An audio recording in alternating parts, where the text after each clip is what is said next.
Alright guys, DBZDan here, and in my first video I'll be explaining the timelines in Dragon Ball Z from what I have gathered. So first off, there is 4 timelines from what makes sense in Dragon Ball Z.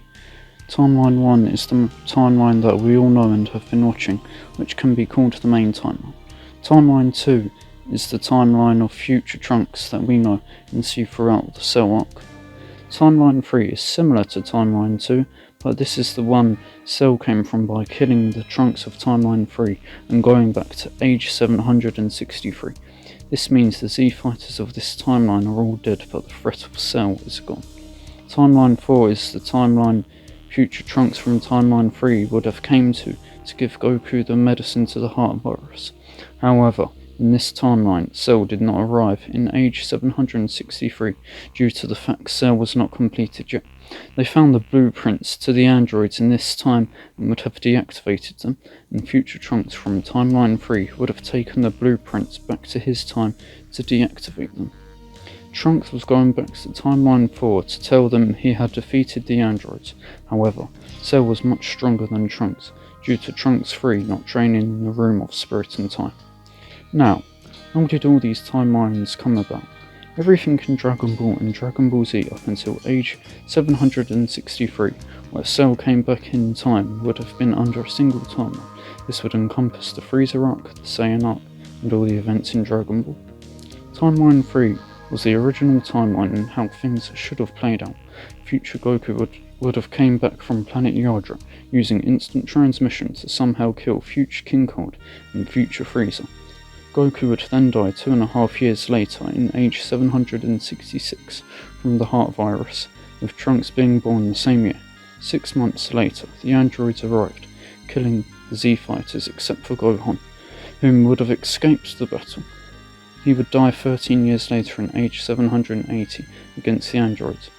Trunks would then go back in time from age 784 to age 764 to warn the Z fighters about the android threat and give Goku the cure.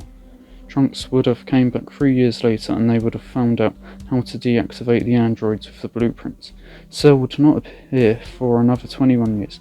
This will most likely not be a problem with the Z fighters from the Unseen timeline being more than enough for Cell training for that long and there being no androids for him to absorb. Trunks in age 788 was preparing to go back in time to tell everyone in the Unseen timeline that he had defeated the androids. However, Cell was there to kill him and take the time machine to age 763. Piccolo was told by Cell, but when I was activated in the future, numbers 17 and 18 were gone. I don't know how, defeated by Trunks perhaps. But luckily, Trunks had the time machine. I killed him, took it and came here, looking for numbers 17 and 18. And here we are. Piccolo then asks Cell, "But why did you choose 3 years ago?" Cell replies, "I didn't.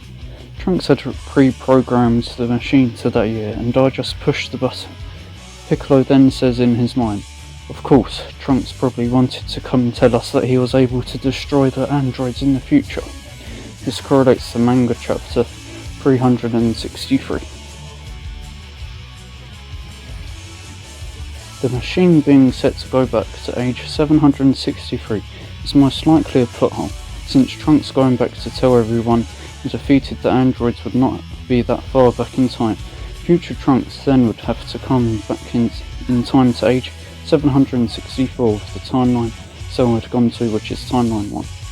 Trunks would kill King Cold and Frieza, give Goku the vaccine and come back 3 years later to help defeat the androids. Cell was not known about at this point except by Kami, who had a suspicion.